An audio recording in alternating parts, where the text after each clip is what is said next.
l'étude de la persévérance et de la préparation spirituelle que nous avons abordée dans la 4e leçon et non la 6e.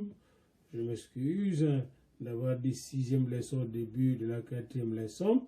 Maintenant, dans la 5e leçon, nous allons aborder un problème très important de part, le problème de la sortie, comment sortir de notre coquille pour entrer dans l'appel de Dieu, et aussi le problème du jeûne, le jeûne, comment jeûner pour réellement s'initier à marcher selon l'esprit et non selon la chair. Sortir de notre coquille. Et lisez calmement les chapitres 9 et 10 de 1 Samuel. Vous allez voir comment, à partir d'un prétexte d'aller chercher les ânesse de son père qui étaient perdus, Saoul plutôt, va sortir de son petit monde pour aller chercher justement l'onction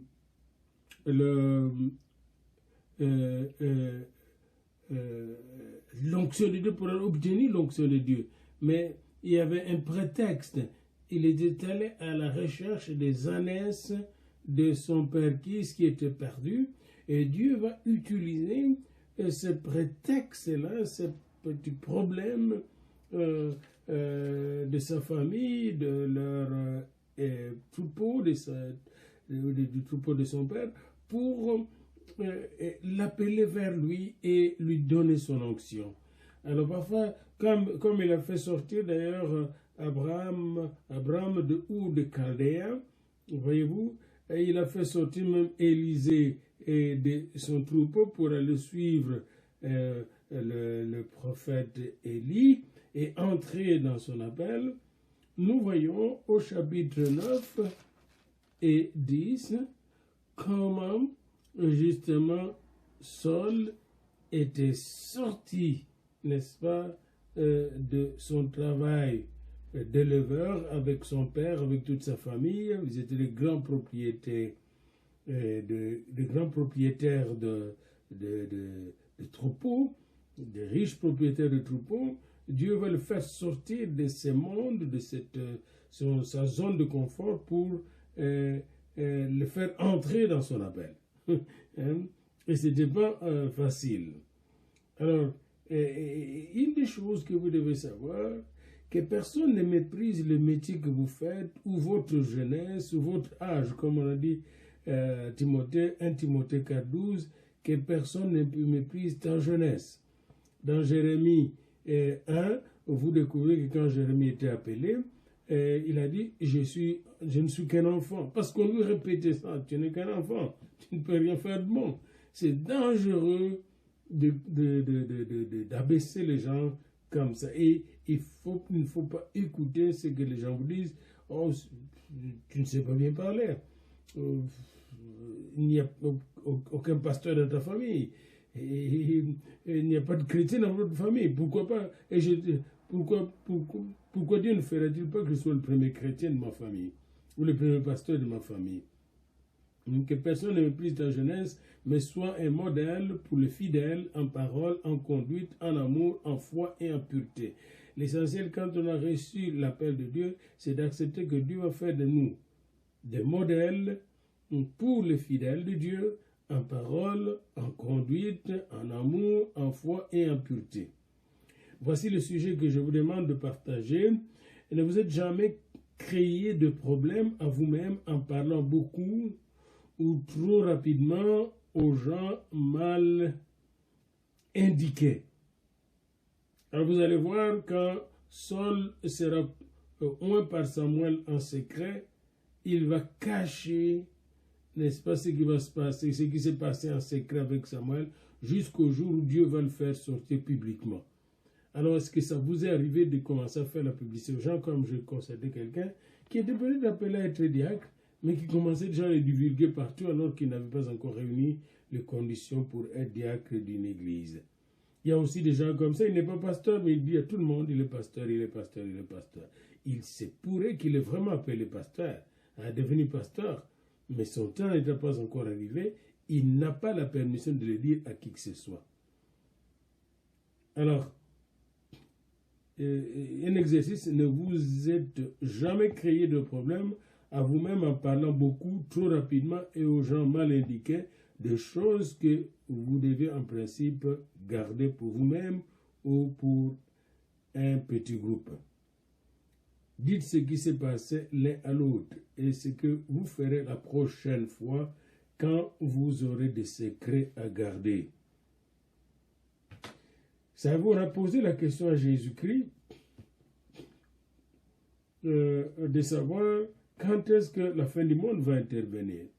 La réponse de Jésus, seul Dieu le sait. Mais Jésus-Christ est Dieu. Voyez-vous, en tant qu'humain, Dieu devenu homme, il s'est donné des limites pour garder les secrets de Dieu.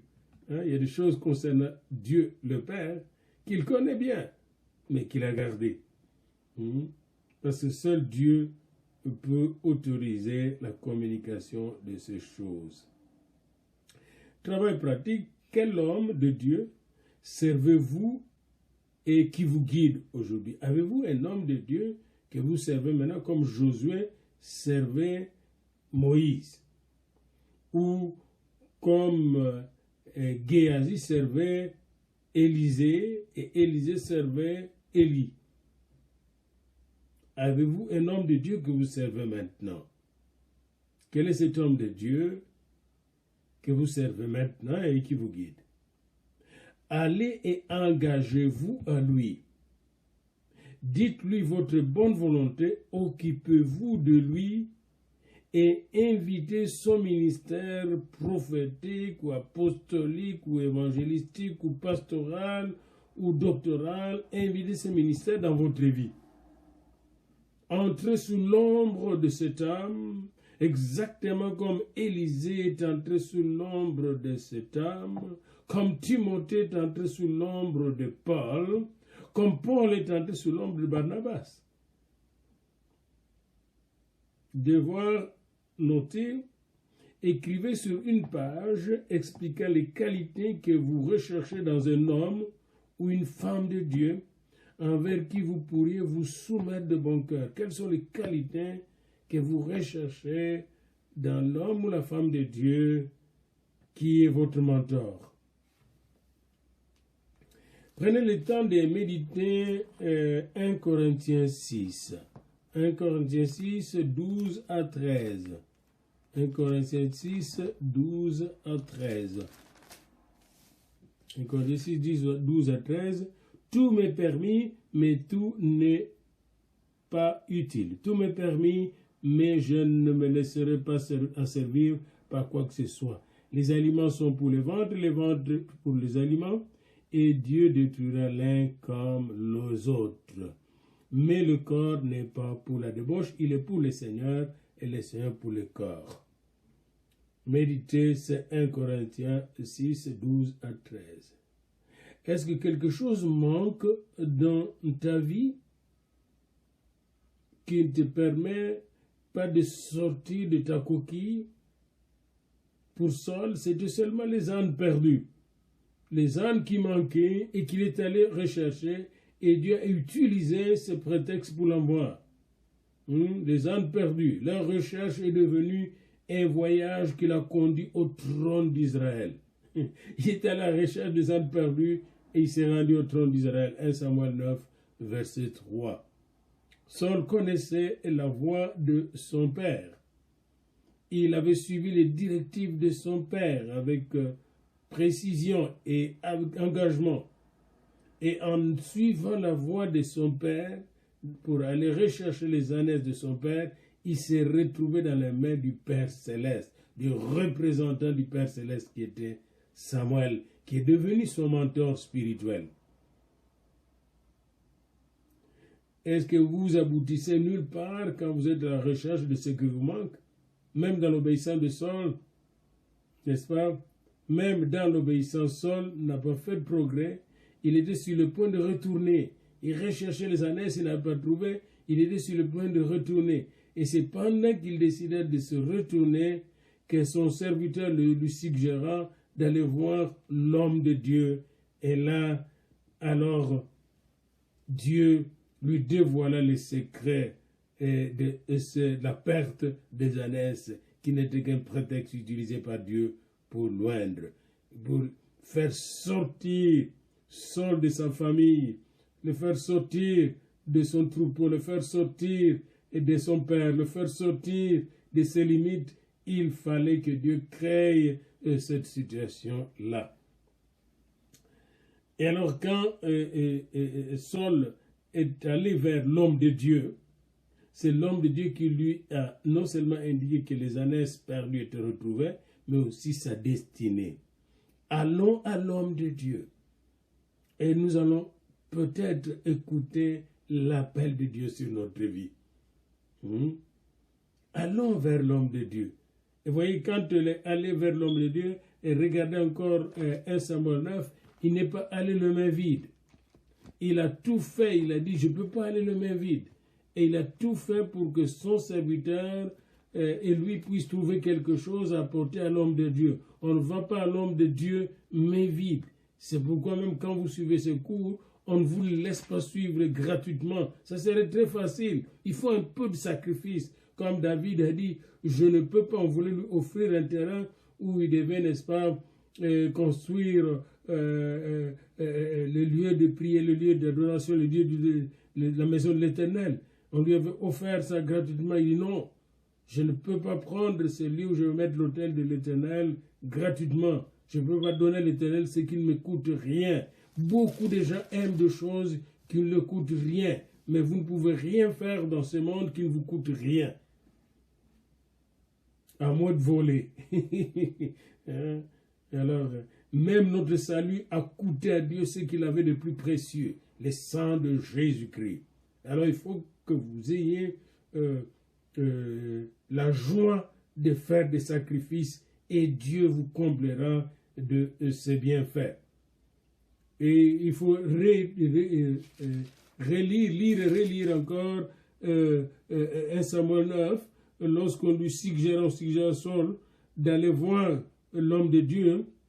Hein, les serviteurs lui disent, 1 Samuel 9, 6, « Voici, il y a dans cette ville un homme de Dieu, et c'est un homme considéré. Tout ce qu'il dit ne manque pas d'arriver. Allons-y, peut-être nous fera-t-il connaître le chemin que nous devons prendre. » Et Saul dit à son serviteur, « Mais si nous y allons, que porterons-nous à l'homme de Dieu? Car il n'y a plus de provisions dans nos sacs, et nous n'avons aucun présent à offrir à l'homme de Dieu. » Qu'est-ce que nous avons? Les serviteurs reprirent la parole et dit, « Voici, j'ai sur moi les quarts d'un cycle d'argent, je donnerai à l'homme de Dieu, et il nous indiquera notre chemin. » Ce n'était pas pour payer les dons, mais pour montrer qu'ils avaient le cœur vers Dieu, n'est-ce pas? Hein? Parce que Dieu veut regarder si votre cœur est sur votre petite fortune ou sur lui. Et c'est très important de le savoir. Et quand vous allez vers l'homme de Dieu, attendez-vous à des surprises de Dieu. Saul est allé vers l'homme de Dieu pour trouver les ânesses. Non seulement qu'il lui indique que les ânesses sont déjà trouvées, mais il y avait une surprise qui l'attendait, l'onction royale. Et il fut le premier en Israël qui reçut l'onction royale. Ésaïe 55, 8 à 9. Continuez à vous soumettre à l'appel de Dieu, même s'il vous bouleverse. Ésaïe 55, 8 à 9. Pouvez-vous ouvrir Ésaïe 55, 8 à 9 et les lire ensemble avec moi pendant que je vais les lire aussi. 55, 8 à 9 d'Ésaïe. Et moi je commencerai par 6. Cherchez l'Éternel pendant qu'il se trouve. Invoquez-le tandis qu'il est prêt. Verset 8. Car mes pensées ne sont pas vos pensées et vos voix ne sont pas mes voix, dit l'Éternel. Autant les cieux sont élevés au-dessus de la terre, autant mes voix sont élevées au-dessus de vos voix. Et mes pensées au-dessus de vos pensées. Pour recevoir les pensées de Dieu, il faut accepter qu'il vous élève à son niveau, n'est-ce pas? Et qu'il vous fasse la grâce de quitter votre système de pensée, votre système de concevoir les choses, votre manière d'agir, votre comportement naturel, pour entrer dans le spirituel qui est le naturel de Dieu. Car le naturel de Dieu est spirituel et le naturel de l'homme est charnel. Voyez-vous, Saul, en allant vers Samuel, n'est-ce pas, s'est fait sortir de la manière de penser de Kis, de son père, l'homme d'affaires. Il est sorti de sa propre manière de penser pour aller écouter la pensée de Dieu. Et tout le cheminement de Saul sera déterminé par le fait de choisir de suivre la pensée de Dieu ou sa propre pensée. Son échec dans sa royauté était causé par le fait qu'il retournait souvent vers ses pensées charnelles.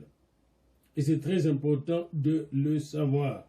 Dieu est très clair pour chaque appelé. Mes pensées ne sont pas vos pensées, mes voix ne sont pas vos voix. Si vous voulez me suivre et me servir, eh bien suivez-moi selon mes pensées, selon mes voix, selon ma volonté, selon mon plan, et non selon vos plans charnels du passé. C'est pourquoi vous devez mourir à vous-même, prendre votre croix, renoncer à vous-même et me suivre. Et c'est très important, bien-aimé. Alors, commencez passionnément à chercher Dieu, comme Saul est allé chercher Dieu. Vous voyez, hein? Il a écouté le serviteur qui a dit « Allons chez l'homme de Dieu ». Vous voyez, il ne savait pas qu'en allant chercher l'homme de Dieu, eh bien, il quittait la sphère humaine, le niveau humain, pour entrer dans le niveau le plus élevé, le niveau de Dieu. Et là, il a eu la provision spirituelle nécessaire. Il était surpris, il faut voir comment il était surpris. Hein? Il a eu la première place en Israël. Cherchez Dieu pour sa provision, cherchez Dieu pour sa révélation prophétique. Regardez quand Saul est arrivé, là il a eu la provision. Il a eu à manger, il n'avait plus de provision. Dieu lui a donné à manger, Samuel lui a donné à manger. Hein? Et Samuel 9, 23, 24. Il a eu à manger à gogo, alors la meilleure part de la viande lui était réservée. Hein? Et Samuel 9, 23 et 24, il faut lire et relire cela, bien-aimé. Et Samuel 9, 23 et 24 nous dit, Samuel qui a dit, Samuel prit Saul et son serviteur, les fit entrer dans la salle et leur donna une place à la tête de conviés, qui était environ 30 hommes. Samuel dit au cuisinier, serre la portion que je t'ai donnée, en te disant, mets-la à part. Et le cuisinier donna l'épaule et ce qui l'entoure et la servit en sol. Et Samuel dit, voici ce qui a été réservé, n'est-ce pas? Mets-le devant toi et mange, car on l'a gardé pour toi lorsque je conviais le peuple. Ainsi Saul mangea avec Samuel ce jour-là, et il mangea la part réservée à l'hôte de Marc, hein, la part réservée à celui qui est élevé, la provision de Dieu. Voyez-vous, il n'avait pas de provision, il est allé chercher l'homme de Dieu, et il a eu la provision. Et là, après avoir mangé, il a eu la révélation prophétique. Vous voyez, déjà quand il mange ce morceau, la révélation prophétique était là, parce que les Paul montraient que tu vas être au-dessus, n'est-ce pas? Il n'y a que la tête de Dieu qui va te passer. Alors c'est très important de savoir que lorsque nous allons vers Dieu, non seulement qu'il nous donne la provision, il nous donne aussi la révélation prophétique. Et c'est ce qu'il a eu, la révélation prophétique, qu'il va devenir roi d'Israël. Invoque-moi, je te répondrai, je te révélerai de grandes choses, des choses cachées que tu ne connais pas. Jérémie 33, 3, la révélation prophétique. Et 1 Samuel 9, 27. Et c'est très important pour nous de recevoir la révélation prophétique de Dieu. Et quand vous cherchez Dieu, donc vous recevez, cherchez Dieu pour votre provision, cherchez Dieu pour la révélation prophétique, cherchez aussi Dieu pour l'onction. Hein? 1 Samuel 10, 1, Saul a reçu l'onction nécessaire. Acte 1, 8, l'onction nécessaire. Les disciples qui suivaient Jésus, dans Acte, et cherchaient quand est-ce que vous allez rétablir le royaume d'Israël. Le Seigneur dit non, vous recevrez une puissance. L'onction. Cherchez Dieu pour son onction. Cherchez Dieu non seulement pour la provision, pour la révélation, pour son onction, mais en tant qu'appelé de Dieu, cherchez Dieu pour sa destinée choisie pour vous. Il y a sa destinée qu'il a choisie pour vous. Il y avait la destinée, regardez le chapitre 10 de 1 Samuel, vous allez voir la destinée que Dieu avait choisie pour Saul. Une grande destinée. Et pour vous et moi aussi, le Seigneur a une grande destinée pour vous en particulier. Il faut le chercher parce qu'il va vous donner sa provision, il va vous donner sa révélation, il va vous donner son onction, mais aussi vous révéler sa destinée choisie pour vous. Et quand vous avez trouvé le Seigneur, c'est-à-dire vous avez reçu sa provision, sa révélation prophétique, son onction et la révélation de la destinée qu'il a choisie pour vous, eh bien, embrassez les affaires de Dieu. 1 Samuel 10, 2 à 6. Embrassez les affaires de Dieu. Comme Saul devait embrasser maintenant les affaires de Dieu. Quittez vos affaires. Entrez dans les affaires de Dieu ou utilisez toutes les affaires que Dieu vous a données pour les affaires de Dieu. C'est très important, bien-aimés. Embrassez les affaires de Dieu. Donnez-vous à Dieu totalement à 100% pour atteindre l'excellence de Dieu. Et cela implique la mort à soi-même. Saul devait mourir à lui-même. Et c'est très important, bien-aimé. Saul devait mourir à lui-même. Et il faut un changement intérieur, il faut des changements qui commencent. Notre caractère, notre comportement, notre façon de parler, notre façon d'être va changer. Vous allez voir, si vous suivez vraiment Dieu, vous allez changer. Vous allez changer. Pourquoi? Parce que la nouvelle vie, la vie du ressuscité, va prendre la place.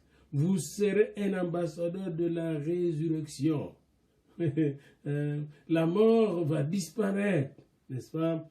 Pour céder la place à la résurrection de la vie nouvelle qui va se manifester, bien-aimé.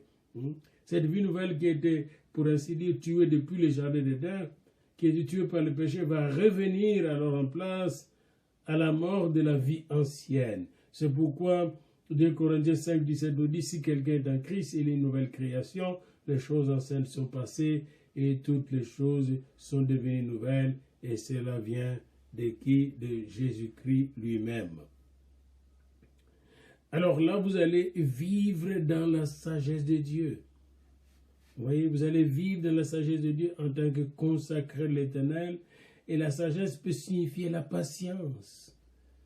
La sagesse peut signifier la prudence. L'écoute permanente de Dieu avant d'agir, avant de parler.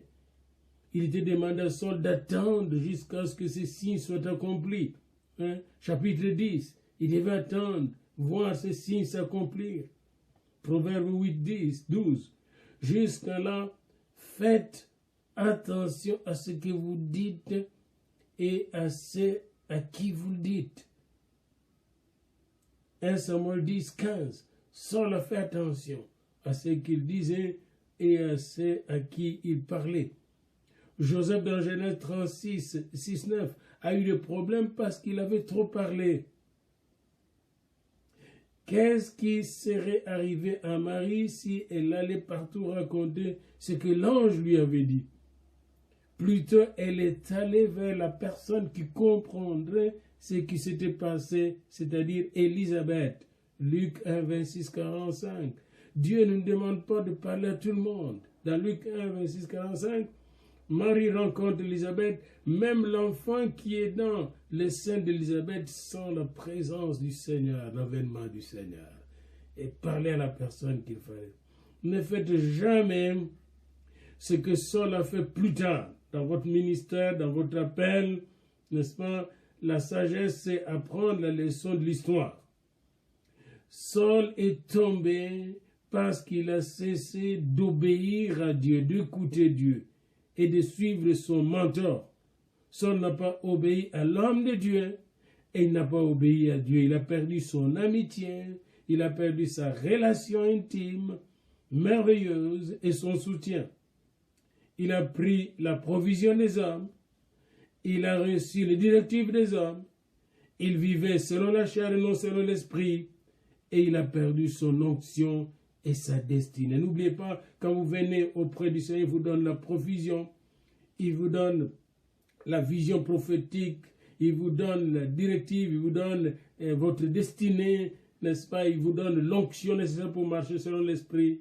Et lorsque vous vous éloignez de lui pour suivre les hommes, eh bien, vous perdez la provision de Dieu, vous perdez la vision prophétique et la directive prophétique de Dieu, vous perdez l'onction prophétique de Dieu, vous perdez beaucoup de choses.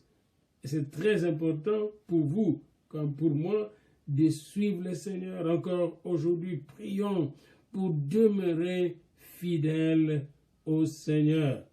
Lisez alors 1 Samuel du chapitre 13 à 16. Lisez tous les livres de Samuel, parce que c'est le livre de l'onction, de l'appel et de l'onction.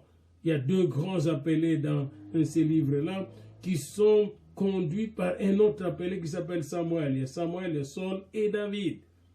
Et vous allez voir la différence entre ces hommes. Dieu veut vous appeler dans n'importe quel ministère, dans n'importe quel service, dans n'importe quelle charge, mais vous devez d'abord et avant tout apprendre à l'écouter et à le suivre. Pour cela, il faut sortir de votre manière d'être, de votre manière de penser, sortir du conseil des hommes, comme voyez-vous Roboam, les fils de Salomon, et quand il est monté au pouvoir, il avait le choix d'écouter les conseils de ses jeunes amis ou d'écouter le conseil des sages qui voulaient qu'il puisse garder sa royauté et garder Israël uni. Il a choisi d'écouter les jeunes qui lui avaient dit d'être plus dur que son père Salomon. Et il a perdu le royaume d'Israël qui n'a jamais été restauré jusqu'à présent. Parce que justement, il n'est pas sorti de sa zone de confort, il n'est pas sorti de sa chair, il n'est pas sorti de sa ancienne manière d'être, il n'est pas sorti de son naturel, il n'est pas sorti de sa jeunesse pour entrer dans la maturité spirituelle de Dieu. Eh bien, pour cette session, je vous demanderai de prier pour la Chine, qui de plus en plus devient très, très puissante dans le monde. Prions pour que nous ne puissions pas, comme dans l'ancien temps, on a été américanisé puis européanisé, puis qu'on ne se chinoisise pas, n'est-ce pas, qu'on ne tombe pas dans la chinoisité ou bien dans la chinoiserie, mais qu'on puisse plutôt tous aller vers un grand réveil qui va toucher la Chine, qui touche déjà la Chine d'ailleurs, et le monde. Alors, voyez-vous, le premier thème que nous venons d'aborder dans cette leçon 5 touche à la chair. Ce thème de sortie de la chair touche, n'est-ce pas, à notre moi. Et pour que notre moi puisse mourir, il y a certaines choses, oui, nous nous donnons à Dieu, mais il y a certaines techniques que Dieu nous a données dans la parole de Dieu pour, n'est-ce pas, la mort de notre chair. Et une de ces techniques, c'est le jeûne. Jeûner. Lisez Ésaïe 58, Matthieu 6, 16 à 18. Les vrais jeûnes. Ésaïe 58. Mémorisez les versets 21 de Matthieu 17. Matthieu 17, verset 21, mémorisez-les. Matthieu 17, verset 21. Mémorisez-les. Matthieu 17, verset 21, que ça dit? Mais cette sorte de démon ne sort que par la prière et par le jeûne. Mais cette sorte de démons ne sortent par la prière et par le jeûne. Jeûner peut faire sortir des démons, mais pourquoi? Sujet de partage, de quelle manière pratique le jeûne choisi par Dieu peut-il s'effectuer dans votre pays, dans votre ville, dans votre église? De quelle manière pratique? Le jeûne choisi par Dieu, c'est le jeûne d'Ésaïe 58. Quelle autre action en dehors de la prière peut être entreprise? Méditez Joël 1 et 2. Et moi, je vous conseille aussi de méditer Jonas, le livre de Jonas, sur le jeûne. Méditez Joël 1 et 2 pour découvrir les causes de malheur. Réfléchissez ligne par ligne sur le conseil de Dieu en Joël 1, 13, 14, Joël 2, 12 à 13. Visualisez dans votre pensée ce que cela représentera d'une manière pratique. Pareille chose peut-il arriver aujourd'hui? Comment arriverait-elle?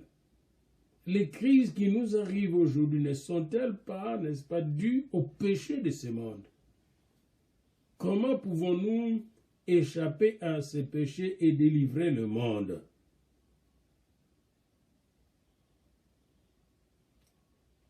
Devoir noter, écrire l'histoire de ce qui est arrivé après le jeûne mentionné au verset 3 de 2 Chroniques 20. 2 Chroniques 20, verset 3. Qu'est-ce qui est arrivé après le jeûne? Méditez encore et encore Matthieu 6, 16 à 18. Matthieu 6, 16 à 18. Matthieu 6, 16 à 18. Lorsque vous jeûnez, ne prenez pas un air triste, comme les hypocrites qui se rendent le visage tout défait pour montrer aux hommes qu'ils jeûnent. Je vous le dis, en vérité, ils ont leur récompense. Mais quand tu jeûnes, parfume ta tête et lave ton visage, afin de ne pas montrer aux hommes que tu jeûnes, mais à ton Père qui est là dans le lieu secret, et ton Père qui voit dans le secret te les rendra. Comment jeûner de manière efficace et stratégique. Méditer, étudier, appliquer Matthieu 6, 16, 18, puis Ésaïe 58. Maintenant, pourquoi jeûner? Le jeûne informe notre corps, dit à notre corps, notre estomac, à notre appétit, à notre chair, que notre esprit est en charge de la vie. Et en échange, le temps de manger, nous nous approchons de Dieu. L'esprit dit, attendez, maintenant, chair, estomac, c'est moi qui dirige le corps maintenant. C'est moi qui dirige tout l'être. Nous allons nous approcher de Dieu maintenant. Allez, arrêtez-vous. Et quand c'est Dieu qui le réclame, le jeûne procure des surplus de bénéfices, de puissance spirituelle. Quand c'est Dieu vraiment qui vous amène à jeûner. Matthieu 17, 21. Matthieu 17, 21. Intéressant de voir, lorsqu'on jeûne selon Dieu, comment nous obtenons des bénéfices merveilleux. Matthieu 17, 22, mais cette sorte de démon ne sort que par la prière et par le jeûne. Plusieurs docteurs reconnaissent que le jeûne régulier fait aussi du bien au corps. Devons-nous vraiment jeûner? D'abord, quand on dit pourquoi jeûner, je jeûne pour que mon corps soit branché au Seigneur et que ma chair cesse de me diriger. Je jeûne pour que la gloire de Dieu puisse être ma seule motivation dans ma vie et non les plaisirs et les joies de ce monde. Puis il y a plusieurs manières de jeûner, à part le repas. Vous pouvez jeûner aussi les achats.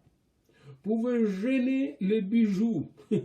Vous pouvez jeûner, n'est-ce pas, tous les décors d'habillement que nous avons dans notre vie. Il y a plusieurs façons de jeûner. Regardez Daniel en train de jeûner, puis nous reviendrons là-dessus. D'ailleurs, nous terminerons par Daniel 9. Devons-nous vraiment jeûner? Matthieu 6, 16, 18. Jésus annonce que ses disciples jeûneront par moment. Il dit quand vous jeûnez, et pas si vous jeûnez. Le jeûne est un thème qui vient directement du mode de vie divin. Jésus jeûnait. Nous devons jeûner. Il n'y a pas question de demander s'il faut jeûner ou pas. Il faut jeûner. Le jeûne a besoin d'un bon motif, autrement, il ne bougera pas le bras de Dieu pour nous aider.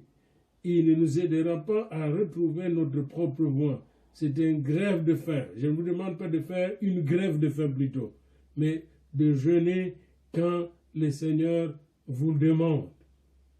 Quand devons-nous jeûner? Il y a plusieurs occasions dans la Bible pour lesquelles les gens ont jeûné soit seuls, soit ensemble avec tout le monde. Par exemple, quand vous écoutez de mauvaises nouvelles sur votre nation, votre pays, Néhémie 1, 4, 2 Samuel 1, 12, les mauvaises nouvelles vous arrivent, vous jeûnez, vous priez pour que Dieu intervienne.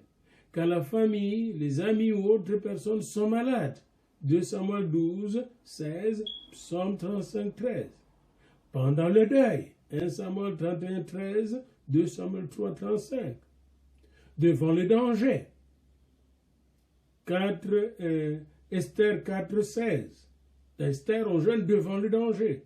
Daniel 6, 16.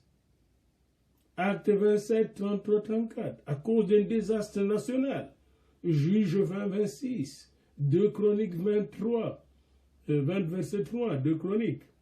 Joël 1, 14. Joël 2, 12 à 15. Autant de mauvais jugements. Jérémie 36, 9. Jonas. Avant un voyage, Esdras jeûne, Esdras 8, 21-23, avant un long voyage, pour la protection de Dieu, à l'occasion d'une confession publique de péché, Néhémie 9, 1 à 2, Néhémie 9, 1 à 2, 1 Samuel 7, 6, pour la repentance personnelle, 1 Roi 21, 27, 29, Esdras 6, 10, lors de l'intercession, nous allons voir cela tantôt dans Daniel 9, 3, en réponse à une révélation divine, Daniel 10, 1 à 3, Acte 9, 9, en réponse à une révélation divine, on jeûne lors de la consécration de l'envoi des ministres. Acte 13, 3, Acte 14, 23. Beaucoup de ministres sont ordonnés le jour d'ordination, c'est la fête, c'est la danse et tout ça. Ils oublient de jeûner et de prier. Et après, on va s'étonner que le ministère soit inefficace. Que devons-nous faire pendant le jeûne? Nous devons prier, Daniel 9, 3, Jérémie 14, 3. Nous devons nous humilier, Deutéronome 9, 18. Et nous devons méditer, manger les Écritures, Jérémie 36, 6. Différentes sortes de jeûnes. Pour commencer, pourquoi ne pas manquer un repas afin de prier? Juste un repas. Vous pouvez aussi jeûner depuis le repas du soir jusqu'au lendemain soir. Dans les circonstances extrêmes, Moïse, Élie et Jésus ont tous jeûné 40 jours.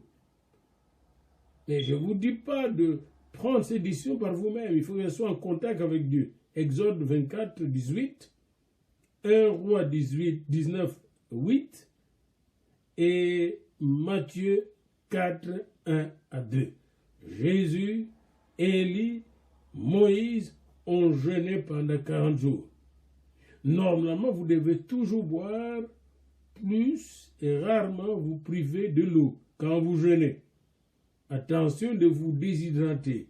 Vous pouvez aussi prendre de douces choses, n'est-ce pas, de choses simples et pas trop luxueuses. Daniel avait fait cette sorte de jeûne pendant 3 semaines. Il prenait des repas très légers.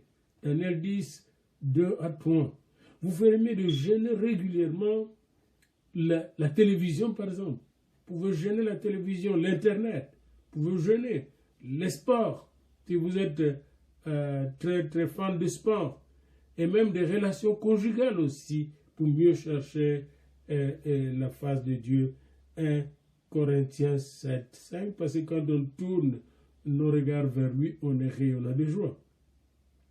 Comme David, les disciples de Jean, Anne, Paul et Corneille, c'est un jeûne comme de vie.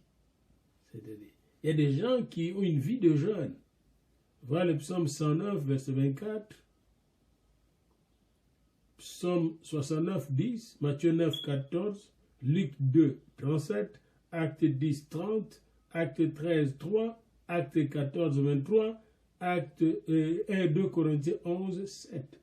Moi, je vous conseille, pendant que vous suivez ce cours sur l'appel de Dieu, d'avoir au moins, le jour que vous suivez ce cours, n'est-ce pas que vous l'étudiez, un jeûne d'un repas.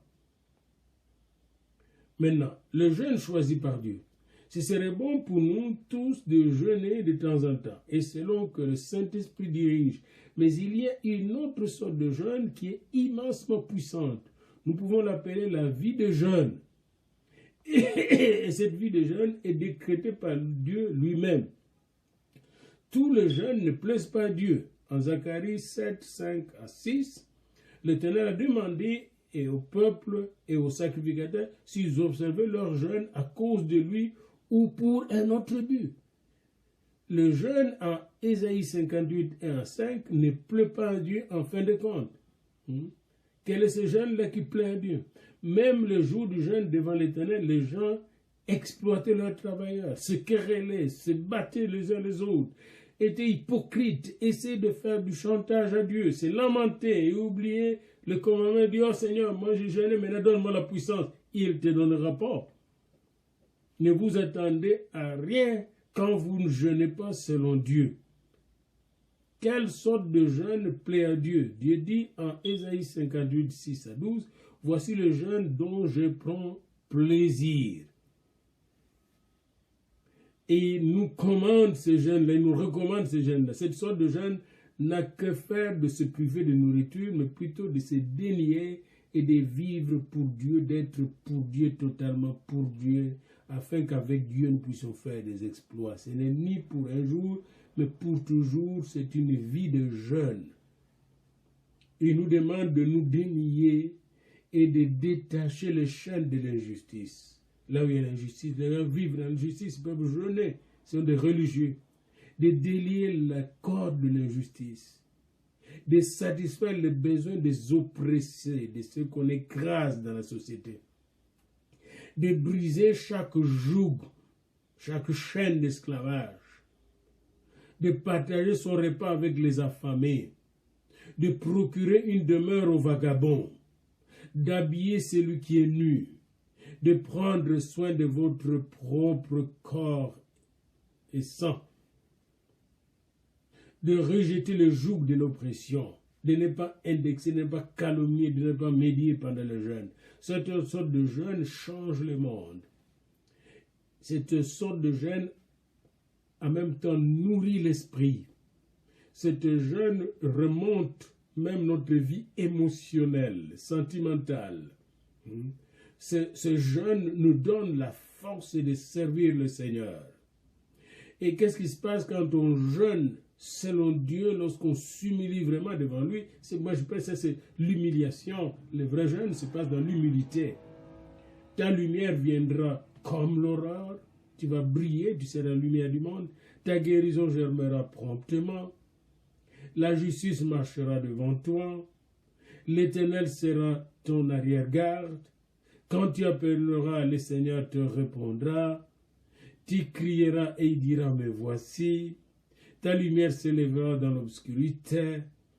Les ténèbres seront comme le midi. L'Éternel sera toujours ton guide. Il pourvoira à tes besoins. Il fortifiera tes membres. Tu seras comme un jardin arrosé. Tu seras une source d'eau qui ne tarit pas. Les tiens rebâtiront sur d'anciennes ruines. Des familles ruinées vont être rebâties. Et tes propres enfants, tes descendants, tes neveux, tes nièces vont rebâtir sur d'anciennes ruines. Tu relèveras et restaureras de familles, de foyers, de sociétés. Alors, lisez encore, Ésaïe 58 en parallèle avec Zacharie 7, 8 et Zacharie 8, 16 à 19. Alors aujourd'hui, je vous demande de prier et de faire un petit jeûne pour l'Espagne qui a besoin d'être délivrée. Pour terminer, j'aimerais vous inviter à lire, à méditer avec moi dans Daniel 9, la première année de Darius, fils d'Assurus, de la race de Mède, lequel était devenu roi du royaume des Chaldéens. La première année de son règne, moi Daniel, je vis par les livres qui devaient s'écouler 70 ans, le livre de Jérémie, 70 ans pour le ruine de Jérusalem, d'après le nombre des années et dont l'Éternel avait parlé à Jérémie le prophète.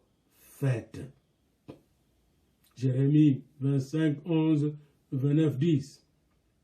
Je tournai ma face vers le Seigneur Dieu afin de recourir à la prière et aux supplications en jeûnant et en prenant le sac et la cendre. Verset 3. Il a jeûné pour que s'accomplisse, que la volonté de Dieu s'accomplisse. J'ai prié l'Éternel mon Dieu et je lui fis cette confession. Seigneur Dieu, grand et redoutable, toi qui gardes ton alliance et qui fais miséricorde à qui t'aime, à ceux qui t'aiment et qui observent tes commandements. Nous avons péché, nous avons commis l'iniquité, nous avons été méchants et rebelles, nous nous sommes détournés de tes commandements et de tes ordonnances. Nous n'avons pas écouté tes serviteurs, le prophète, qui ont parlé en ton nom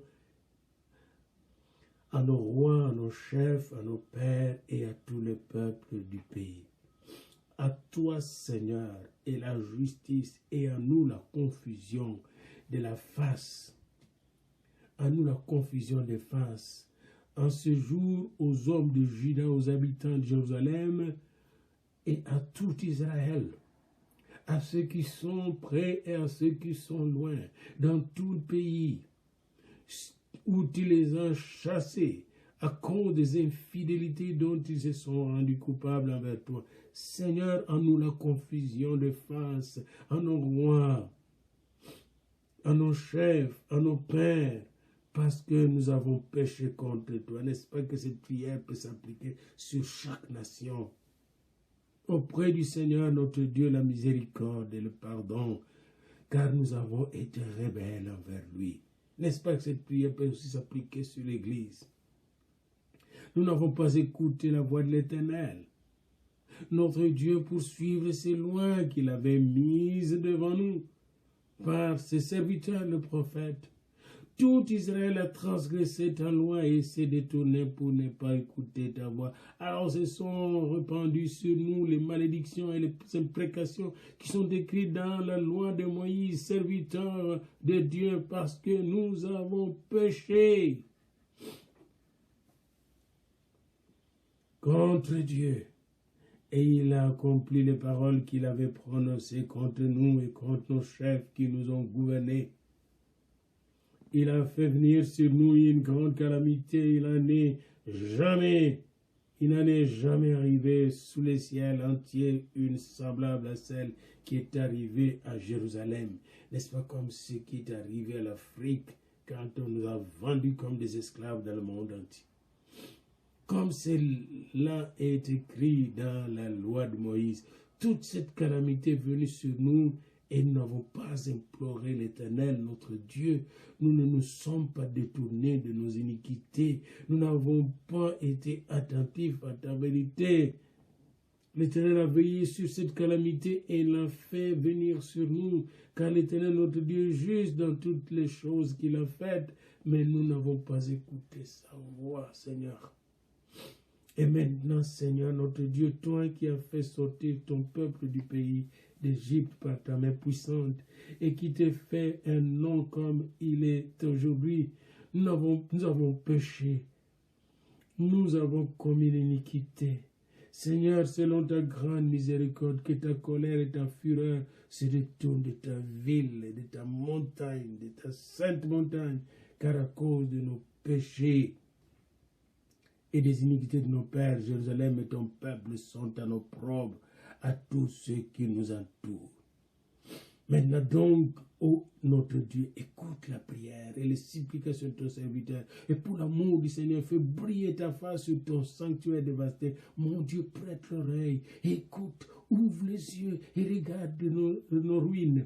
Regarde la ville sur laquelle ton nom est invoqué, car ce n'est pas à cause de notre justice que nous te présentons nos supplications. C'est à cause de tes grandes compassions. Seigneur, écoute. Seigneur, pardonne. Seigneur, sois attentif. Agis et ne tardez pas, par amour pour toi, ô mon Dieu, car ton nom est invoqué sur ta ville et sur ton peuple. Je parlais encore, je priais, je confessais, je présentais mes supplications.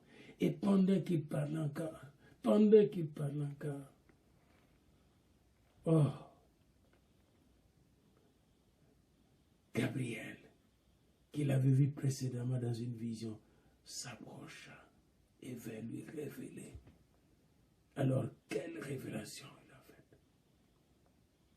Il s'approcha et il m'instruisit. Il instruisit, il me dit, Daniel, je suis venu maintenant pour ouvrir ton intelligence. Lorsque tu as commencé à prier, la parole est sautée, je viens pour te l'annoncer. Sois attentif. L'ange est venu lui parler. Voilà un exemple, un modèle pour jeûner.